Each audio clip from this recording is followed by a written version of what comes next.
Hi, everybody. I'm David Ignatius, a columnist for the Washington Post. Welcome to the National Book Festival. In this difficult time of the pandemic, one thing we can do, and I know you're all loving it as I am, is to read good books. I wrote a book that was published this summer, The Paladin, which is about a CIA officer who's struggling with one of the central problems of our time, which is knowing what's true and what isn't. And it's my great pleasure to have with me today two people who wrote two of the very best books of this summer about issues related to our new technologically sophisticated world and the dangers. First, I want to introduce Barton Gellman, my former colleague at the Washington Post, who wrote an extraordinary memoir of his dealings with Edward Snowden that led to the revelations about NSA technology and surveillance, and as the subtitle of Bart's book says, the American surveillance state. And I also want to introduce another outstanding author, Thomas Rid, who teaches at Johns Hopkins, whose book Active Measures is a history of what we have come to call disinformation, the ways in which our election systems, our politics, our very political fabric can be manipulated by foreign governments, and the history of that kind of operation going back many decades. These are two extraordinary books. I'm delighted to have Bart and Tomas with me this morning. And I want to ask each of you if you'd begin with a brief 1-minute summary of what you'd most like readers at this National Book Festival to know about your books. And then we'll go on to a broader discussion. But Bart, lead us off. Dark Mirror is an attempt really to combine three books. It is a story of Edward Snowden, who he is, how he did what he did, why he did what he did. And it takes you behind the scenes of our interaction, journalist and source. It is a story of the surveillance state and the content of the revelations that Snowden made about the NSA and the change of boundaries that it secretly put into effect after 9/11, so that there were lines that were crossed after 9/11 that the American people did not know about. And the third is a more personal memoir, which I did not expect to write, but it's the story of the investigative reporting that went into this. It brings you into the newsroom, into Moscow hotel rooms, and into all the places where I was doing my own reporting and the dilemmas and risks and, in some cases, dangers that I faced. I should say, just in closing that opening discussion of Dark Mirror, that there's a way, readers, that you'll find in Bart's book a modern, highly technical version of the sorts of dilemmas and dramas that we associate with all the president's men. The stakes are high, and Bart takes us inside the newsroom of the 21st century, not Ben Bradley's newsroom, but a different one. And I think that's one of the strongest parts of the book. Tomas, your book similarly is one that I had a chance to talk about with the public early in its publication. I think it's an extraordinary book, as I said in my review of the Washington Post. And I ask you just to describe a little bit of what you were trying to do in this broad look at the history of active measures of disinformation over time. Yeah, I was in 2016 when the election interference here in the general election was getting started in mid-June that year, the public-facing side of it. I was investigating a Russian hacking campaign, an older one. So I was closely paying attention to Russian computer network operations at the time. And very quickly, it became clear that we're looking at a disinformation operation. Literally within one day, that was quite clear. And while I was able to understand most of the technical forensic evidence, it very quickly became clear I was not equipped to understand the history. I was not equipped to understand the dynamics of what it means when large intelligence organizations develop a focus on disinforming, on shaping narratives, on interfering in public and sometimes private conversations, either in a broad way or in a very targeted way. So that history was ultimately what allowed me to put into context what happened in 2016. And yeah, I've spent about 4 years writing that history. And Tomas, I think everyone in this summer, we're now less than 100 days before the 2020 U.S. presidential election, would want to ask you, is this effort to manipulate our politics from abroad, and in particular by Russia, continuing in your judgment? It appears to be continuing, but look at the 2020 election from the perspective of Russian military intelligence, or indeed another Russian intelligence, any other Russian intelligence actor, be it government or private sector. They actually have a real problem, because the expectation that a lot of people have is that they will be aggressive, that they will be effective, that they will again try to play this game of political warfare, as CIA called it in the 1950s. But so they're delivering against extraordinary expectations. And 2016 in many ways was the perfect storm for them. A highly polarized situation. We still have that, obviously. But also nobody expected election interference in 2016. Not everybody, but a lot of people are expecting it today, which to a degree, but only to a degree, creates a certain amount of immunity, or at least the defenses are up today. So yes, they're trying, but probably it's harder for them to succeed again.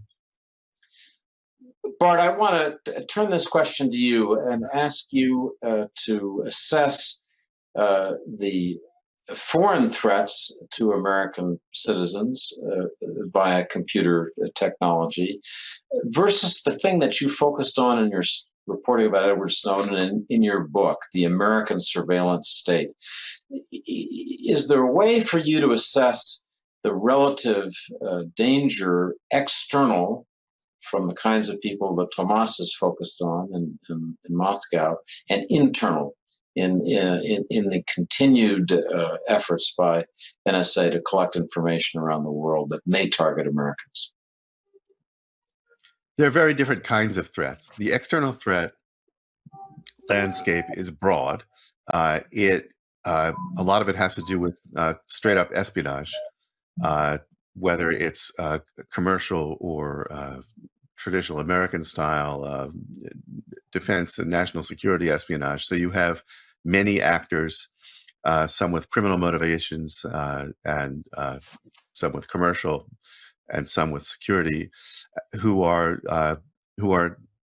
penetrating American computing devices with phishing attacks and other more sophisticated methods. And so they're breaking into defense contractors, they're breaking into university research, they're breaking into commercial processes, they're breaking into COVID research in order to gain some sort of advantage. And of course, there's a large number of hackers who are looking to steal personal information for identity theft and for financial theft. There are blackmailers who are coming after Americans who they think can pay, and they're using ransomware to lock up computers and threaten to destroy information if a ransom is not paid. The threat from the NSA is more of a shifting of boundaries between the government and its own people in a democracy. It's the fact that in the course of its surveillance of foreigners, the NSA has moved into the large digital commons. It is surveilling large swaths of the internet itself, and in so doing, it inevitably pulls in huge volumes of U.S. citizen traffic, and so we are being asked to tolerate a level of surveillance over Americans that we never had before. Bart, let me press you to address a question that you discuss some in your book. But to put it in the most direct way, do you worry that the revelation of all of the things that the NSA could do, all the capabilities, may have weakened the United States' ability to defend itself against very aggressive and increasingly sophisticated adversaries?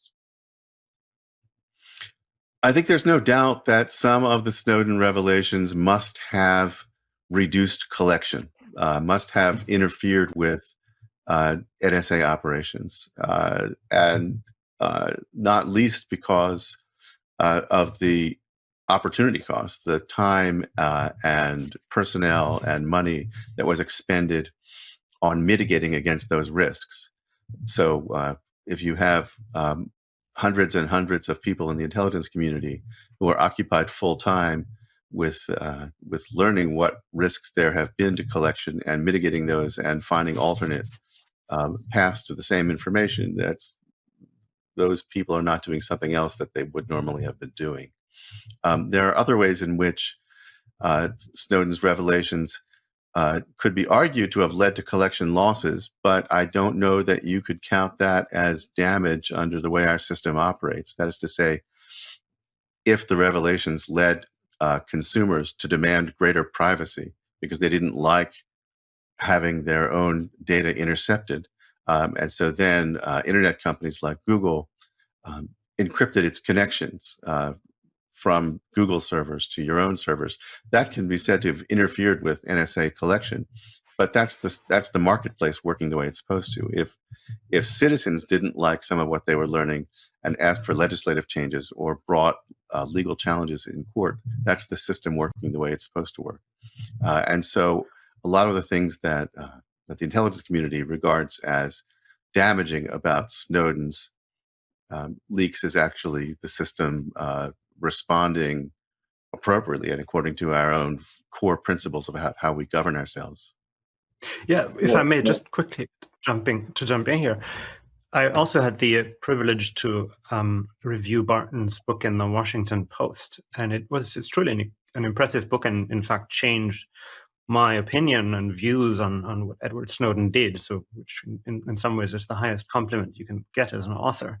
But if you read his book next to mine, there's really a question that leaps out from that comparative read, so to speak. And the question is, how can it be that the NSA has these really impressive signal intelligence capabilities that Barton is talking about, yet failed, and I say failed here in reference to the entire US intelligence community, really significantly, if not spectacularly, in 2016 in understanding an ongoing election interference before it happened and even in real time. Because let's remember that the people who were tracking it early on were private sector companies, CrowdStrike, Dell SecureWorks, and outside experts, not people in the intelligence community. At least they didn't mention any of their early findings publicly, and even in hindsight, I'm not convinced they actually had their eyes on the ball. So what happened there? It is a great question. To some extent, I can speculate that this relates to you don't find something that you're not looking for. I mean, the NSA and the whole intelligence community are governed by an extensive and prioritized list of questions and topics that they're meant to be looking at. So it's proliferation of nuclear weapons, what exactly is happening with Iran on any of the following subject areas, and so on down the list. Were they tasked and did they think to look for outside interference in U.S. elections? There could be some doubt about that. Bart, I think this might be a useful time to ask you to share with our viewers your sense of what Edward Snowden is like. This is an elusive personality for most of us, but he's somebody who really has shaped the world that we live in. You've had the unusual opportunity to talk with him, I'm guessing, as much as any other person except his wife. You've seen him in Moscow. Just describe for our National Book Festival viewers what he's like as a person, what troubled you, what you admired, what your takeaway was. Well, he's a fascinating character. He is an autodidact. He is someone who follows his own rules. If he's not interested in something as a student, he doesn't pay any attention to it and gets terrible grades. He's tired of high school. So after spending most of a year away because of illness, he never returns and takes the GED instead, which he aces with flying colors. He teaches himself computer techniques because he enjoys the computer, and he signs up to take certification courses for a bunch of advanced certifications in the computer field, including certified ethical hacker. That's one of my favorites. In many cases, without even taking the course, he just takes the exam, and he's got a sort of preternatural ability to understand what the examiner is looking for and to answer the question. He takes a highly unusual route into the intelligence community, starting off as a nighttime security guard, and finding that his talent for computer work is accidentally discovered. He's encouraged to get a Microsoft certification and just to start applying for jobs in a community that doesn't care very much about educational attainment, but cares what you can do. He is someone who has a very strong and unbending sense of what's right and wrong. He is, in that sense, a zealot, as in my experience, many whistleblowers are. They see the same things that other people see. They judge them, and they say that if no one else is going to do something about this, then I am. He's capable of being funny. He will every now and then relax and shoot the breeze and talk about sort of off-topic things, but he's unusually focused and quite stubborn about what he will and won't say on the subjects that he's become best known for. So, I mean, we had a fraught relationship and a lot of tension at the margins about what he would and wouldn't tell me. And there was one significant moment in which I believed he had misled me. That led to another kind of confrontation.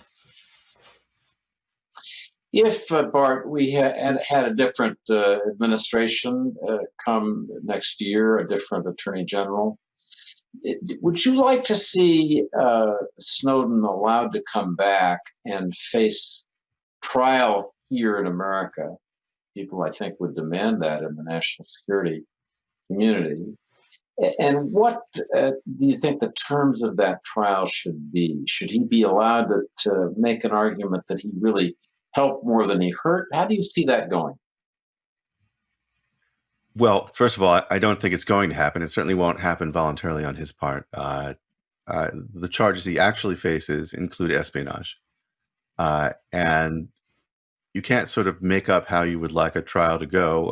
I mean, it would fit his own sense of justice. And I think I agree with him here. If he were able to mount a public interest defense, if he were able to try to persuade a jury that he had done more good than harm, that his intent had been to advance the interests of the United States and its own citizens. But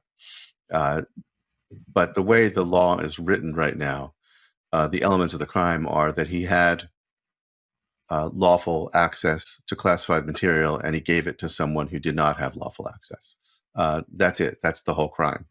So he can't say, well, it turns out that I exposed some legally doubtful operations. Even if every single program he exposed had been found to be unconstitutional by the Supreme Court, he would still be guilty of espionage under the terms of the law.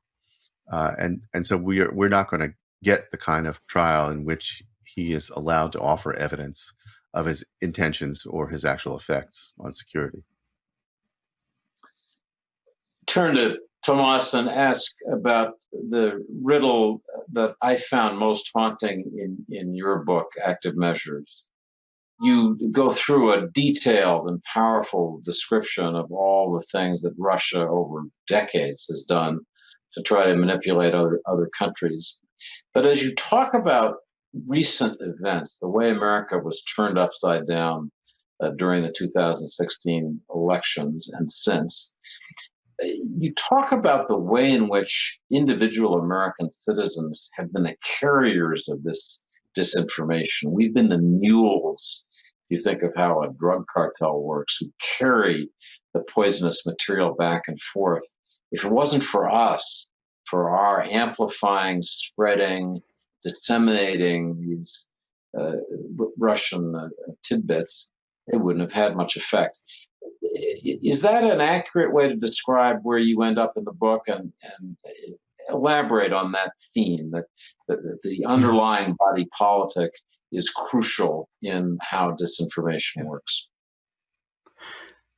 Disinformation is almost like a parasite. It lives off of an existing host body politic. And what I mean by that is that, for example, active measures would exacerbate existing tensions, existing frictions, existing contradictions in the old communist language that was emerged in the 1920s. Disinformation was designed to exacerbate something that was already existing. For example, a highly polarized situation in the 1970s, when in the context of the peace movement between those in favor of strong deterrence and nuclear weapons and those against nuclear weapons. Soviets and East Germany, for example, the Stasi very much tried to help the peace movement because it ultimately served their interests to criticize American force modernization plans. But that creates an intellectually really difficult problem. How do you react? I'm going to suggest something unusual. Look at this problem from the point of view of the operator running an operation, of say the KGB in the Cold War. If you're exacerbating an existing phenomenon, then how can you tell really whether you are the cause of a certain development or whether something was already happening without you? So I think what we're looking at today is this situation that they're trying to, especially now in 2020, that the Russian intelligence community continues to try to take advantage of existing debates and frictions in the United States. But if we fall into the trap of ascribing to their action too much power, for example, if you think or claim that the Russian election interference was responsible for getting Donald Trump elected, there's simply not enough evidence to support that claim. We cannot say for a fact that they had an actual impact on the outcome of the 2016 election. But if you make that call of judgment, if you say, I believe the Russian election interference is responsible for Donald Trump winning the election, at least partly, then you are ultimately helping them to achieve that goal. So in a nutshell, the risk is that the narrative about disinformation becomes part of disinformation. We really are in a constructivist nightmare here. So let me ask each of you to think with all of us about what we can do about the threats that you've described so well in your book, Dark Mirror and Active Measures. Because our title is Big Brother is Watching, I'm going to phrase it. What can we do to help the modern day Winston Smith, who was the hero of that book, resist, fight back, survive amidst all of these technological threats? Bart, let me start with you, and I'll name some of the people who might help Winston, and you can tell me if they will or won't. Obviously, technology companies conceivably could help protect us, but we're not sure whether that's a good idea or bad. Conceivably, government could help us protect its citizens, but again, terrible problems in that regard. What way do you see to get the citizen protect the United States separate and first. Better protection, better security. How's that going to happen? Well, if you conceive of the problem as the U.S. government, the U.S. intelligence community having breached a line that it had previously been obliged to respect into surveillance of its own citizens, then you have a number of possible actors here. The technology companies have already and quite deliberately done a substantial amount to restrict that because just about every website you go to now is a secure website, that is, say, HTTPS, a little lock icon in your browser bar. That wasn't the case when Snowden made his revelations. The whole internet has made that change, led by a few companies like Google, whose motives were explicitly a desire to spend tens of millions of dollars, possibly an order of magnitude more than that, in order to thwart bulk collection by its own government, which is a remarkable thing. It hasn't happened before. The tech companies had largely been cooperators, and to some extent still are. And you could look at it cynically and say, Google, Facebook, Microsoft, that their core attitude toward this is no one gets to spy on our users but us, because there's a whole different set of problems having to do with the information economy and the surveillance economy in the private sector. You have other players. There are political processes here with NGOs and lobbying groups and political coalitions that are demanding more privacy and achieving it to some extent in legislative forums. There are litigators who are challenging some of the lawful basis for some NSA operations. But fundamentally, if citizens and consumers in the marketplace are asking for more privacy, there is some chance that they can get it. Tomas, I want to ask you to talk about the future threats beyond the nightmares we've been discussing. In my new novel, The Paladin, I talk about the ways in which computers can now create video and sound imagery that is so perfectly woven together that you can create a fake David or a fake Donald or a fake Joe, and it's very difficult to know the difference between the fake and the real.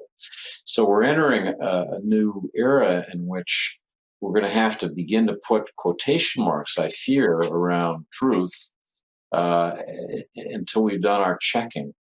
And I want to ask, as you as the historian of disinformation, if you will, what do you think about this new world of deep fakes and the ability to create not fake news, but fake events? How are we going to deal with that? I think in some ways, the quality of forgeries that we've seen during the Cold War was much higher than anything that I've seen to date. Of course, they used often technology, almost always technology that was much more hands-on, but you can almost say that you can't say that forgeries in the Cold War were artisanal, whereas they are industrial today. At least that's how leaks would work. So the forgery, the quality of forgeries that I'm seeing today isn't there yet. So the future threat that you're describing is indeed in the future for now. What I'm more concerned about is almost the threat of deep denial as opposed to deep fakes. For example, imagine the Access Hollywood tape, where the candidate Donald Trump used foul language to describe women. The Access Hollywood tape came out today. He would be, he would simply deny its authenticity because it is credible and easy to forge and fake his voice, and so it's easier to simply dismiss actual evidence, forensic evidence, in a way that was just not possible before. So there's this unpleasant, dangerous flip side as well.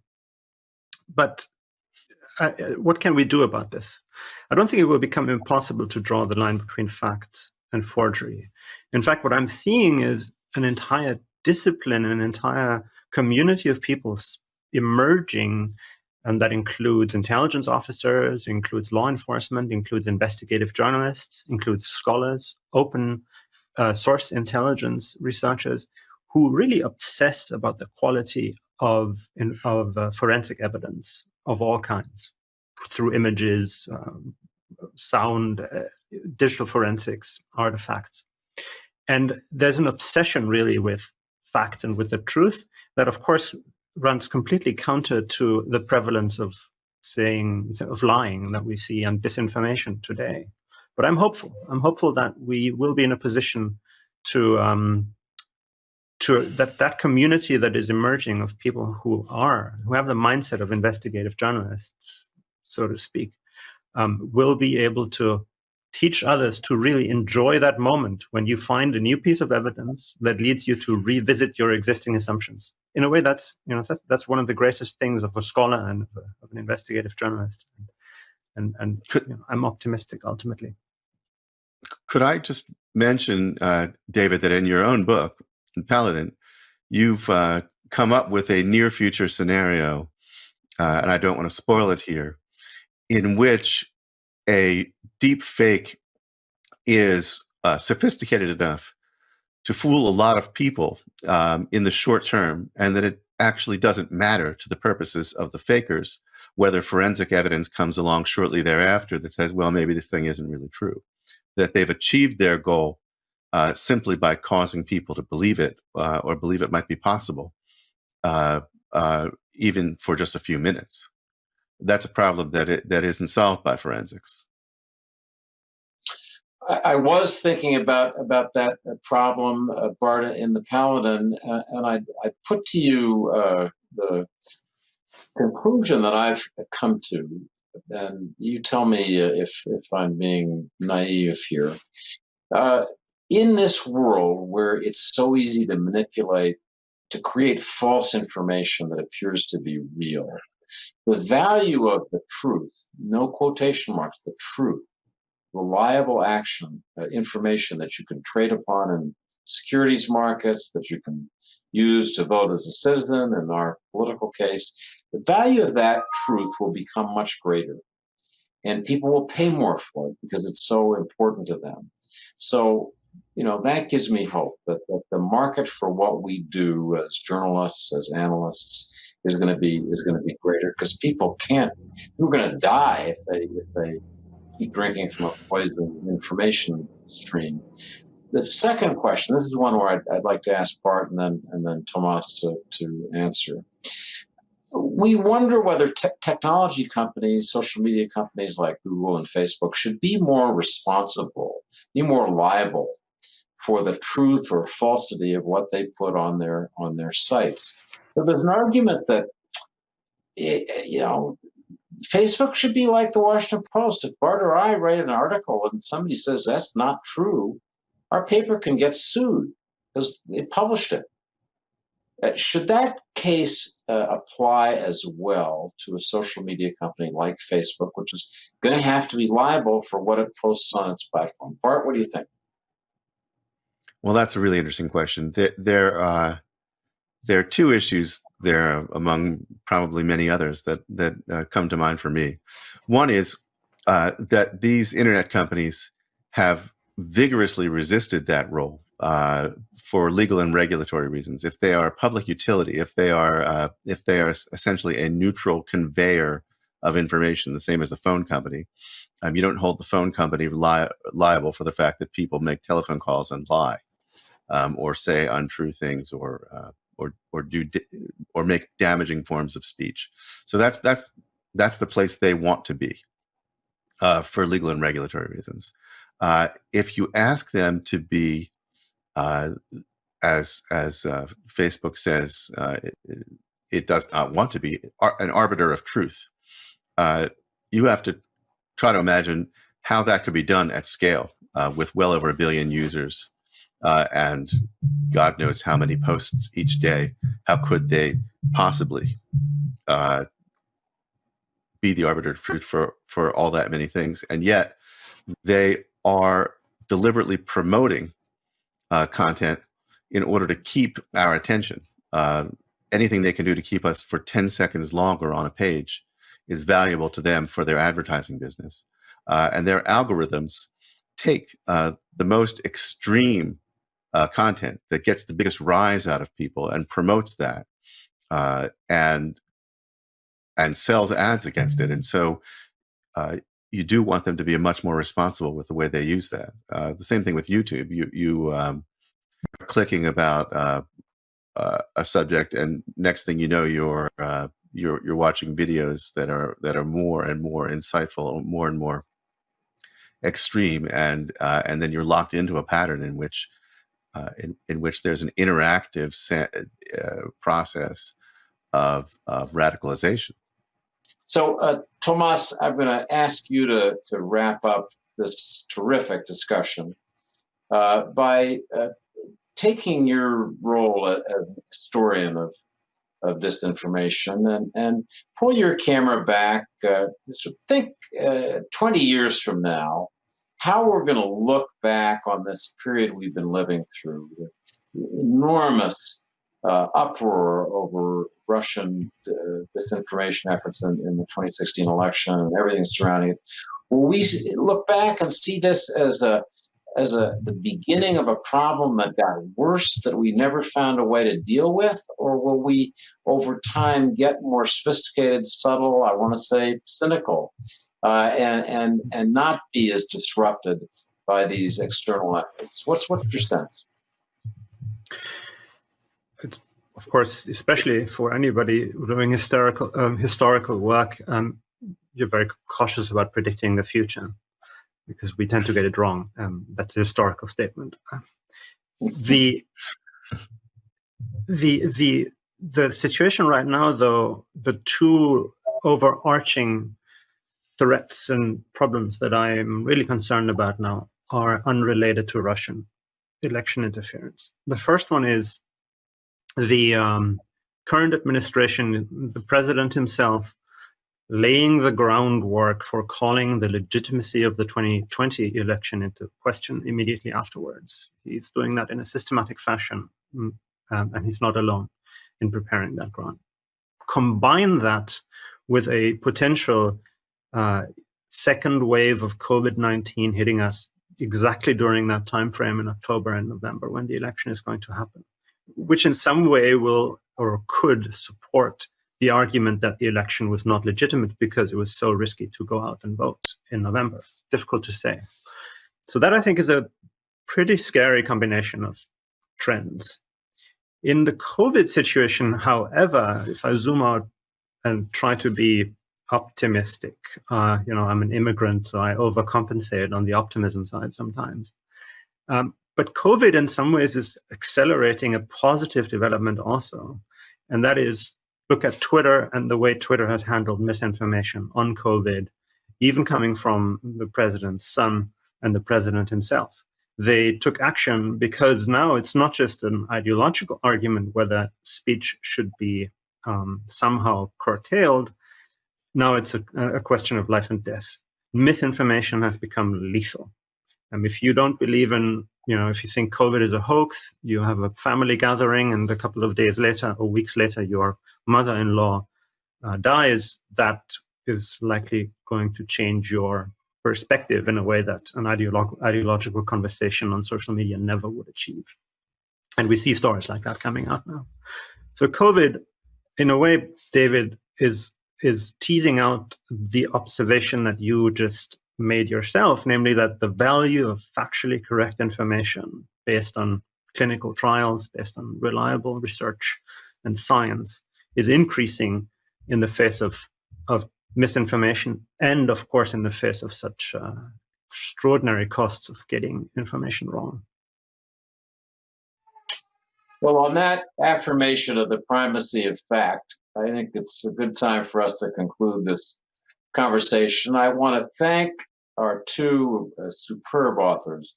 Barton Gellman, whose book Dark Mirror is a unique exploration of Edward Snowden, what his case meant, what the future of surveillance in America is, and Tomas Rid, whose book Active Measures is the best history of disinformation, of this effort to alter the basics of what we see and think in politics that I've ever read.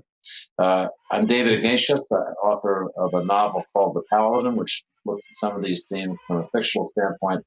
We want to thank the National Book Festival. The theme this year is American Ingenuity.